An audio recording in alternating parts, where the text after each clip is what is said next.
So today I have three major tips on dealing with kid clients, our babies, y'all. We love them, but they could be difficult, right? But there is ways to handle kid clients in a way that's going to not irritate your soul and also allow them to get a quality haircut experience. Let's get into it.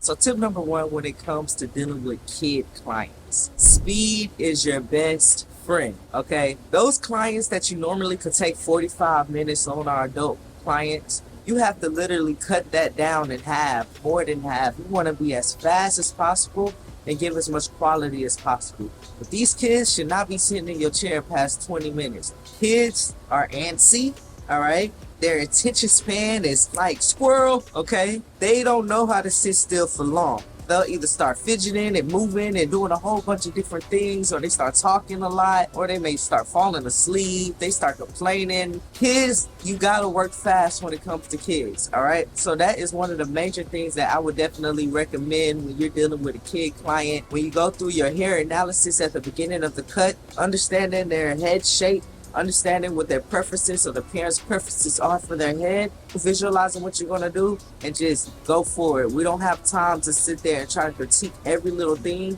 Just know what you can do your work, do your best, and knock it out.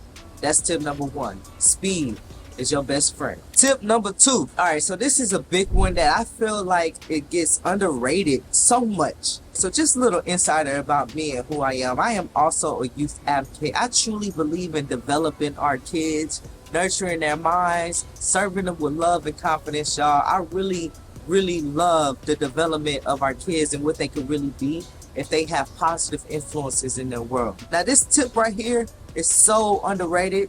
And I need you guys to understand, if you can master this with every kid that you have, the higher chances of you having a very successful barbering career down the line is going to skyrocket. Engage with these kids.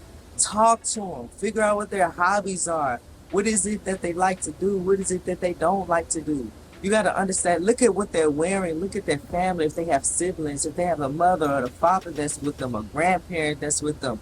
Understand their body language. Are they laughing a lot? Are they frowning? Do they look like they're thinking a lot? Really engage and try to understand who these kids are. Because guess what? When they feel comfortable with you, they are more relaxed. When they're comfortable with you, they have more respect for you. So when you ask them, hey, move your head this way, move your head that way, they will respond in a much more calmer and obedient, subordinate kind of a way, because of that respect level they gain from you, because you actually engage and nurture who they are. People, especially kids, want to feel seen, all right? So when you give them a platform to talk and to express who they are and really dive into that like they are a human being that you care about, oh man, these could be your clients for life. Understand that.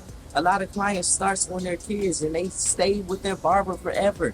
So as long as you're around and you do good work, and of course, if you connected with that parent long enough for that kid to keep coming along, this is going to be your client for the long run. So you want to make sure that you establish that rapport and understand who they are from a young age. Now, to piggyback off of that, kids can be a little fearful, all right? Especially the younger ones, they haven't had much experience with haircuts, or they just don't have a lot of experience with other people. Their vibes is just different sometimes, and they cry, or they don't know, or they just like really like timid, and they just don't know what's about to go down. They're very frightened, right? A lot of kids are like that, and you're gonna get a few of them in your career, right? The best way to handle that, again, not only engage, but allow them to see what it is that you're using. Let them know what it is that you're doing. So what I like to do when I'm having these cuts and I have clients that I feel like are a little bit more timid than usual, as I'm going in with my trimmers and I'm balling something out, I let them know this is what I'm using. Look at my trimmers, right? I let them see my trimmers.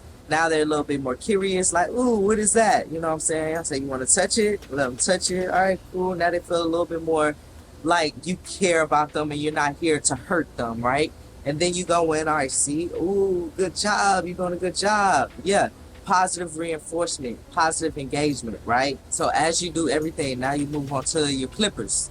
Let them know, okay, so now I'm about to do some fade. I'm gonna do it on this side. Look at what I'm about to use.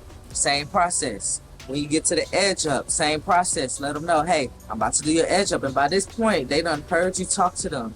You done connected with them throughout the cut. Now they trust you. So once you get to that edge up, and you say, okay, so we almost done. This is one of the last parts, but I need you to stay very still for me, okay? Because I want it to get straight. I want you to look perfect. I want you to look good. At this point, they know that you really feel that way because you've connected and engaged with them and you walk them through the entire process. They are not lost. They're not confused. They don't have this stranger on their head just slicing at their head, okay? So let's think about it from their perspective, all right? So now you have been able to develop rapport, develop a relationship. You have been able to enlighten some of these kids by allowing them to see the instruments and tools that you're using on their head. Then we show them that mirror, you're like, ooh, yeah.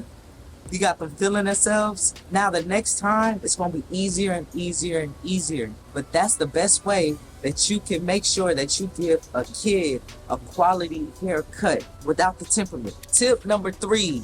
Control the cut. Do not let them control the cut. You control the cut. So we do have those kids that do like to talk. They're very outspoken and they'll like to ask this question. Are you done yet? Are you almost done? Or they're turning around trying to look at the mirror. They're doing a lot. You have to control the cut, all right? You are the professional here. So when you have a kid that's doing a lot, you have to, for one, practice patience. You got to be calm through the whole thing. You cannot allow these kids to stress you out. You cannot be super sensitive when it comes to the way kids behave and act and their different personalities. You have to be patient. You have to be calm, but you also have to be stern. You have to be the leader in the cut and let them know, hey, this is what I need from you. If you are going to get something good done from me, I need you to do this for me. I cannot have you doing X, Y, and Z. But of course you come correct, right? Of course you're going to come from the heart. Of course there's already some sort of greeting to where they understand that you are doing something for them. You are serving to them. So they get to a point where they are trying to control the experience, and that is disabling you from doing great work. So protect your peace and let these kids know that you are in charge, and do that in the most tasteful way possible. All right. And I think that you'll be good. You'll be good. But you have to control the cut. Don't let that cut control you. Do not let that kid control your work. All right, y'all. So I got a bonus tip for you. If you can absorb this and grasp this and learn it and become an expert at this, you have the golden ticket when it comes to cutting kids' hair. Stay ahead of the game, all right? Stay ahead of the game. You are the professional. And you also are the adult, all right? You have to understand that kids move and they fidget and they quick and they turn and they have a lot of energy. Let's just say that, all right? Sometimes it could be unexpected of what they're going to do. And if you do not stay ahead of the game, you could create patches in these kids' heads, okay? You could create an experience that's not going to be too well for you and the parent. Protect yourself by staying ahead of the game. Being ahead of the game means that when a child sits in your chair, you're already analyzing them. You're already analyzing how their mind is working, how their patience is, how their energy is. Are they on their tablet? Are they talkative? Do they have siblings? You are already analyzing who this child is and their temperament, all right? So that is you practicing your intelligence, your emotional intelligence, all right? I said that and explained that in another video. When you can understand a child's behavior, you can stay ahead of the game. You know that they move a lot, so you make sure that you're keeping their head stern with your hand. When you go into the head with the clipper, you're making really quick moves and coming out. Brush, brush, brush. Let them get it out. Go back in, do what you gotta do, boom, boom, boom, come back out. Let it out, because they are hyperactive kids. They're going to move around. You got kids that's always want to touch in their ears and their nose and want to just do too much. Sometimes you cannot control the way that they fidget, but you can stay in control of the timing of their fidget. So if you know that they're going to be doing stuff, do what you got to do real quick, get as much done in that quick space. Let them do it. Let them do it. Back up. Practice your patience. Already understand that this is going to happen. All right, boom, you good? Ask them, you okay?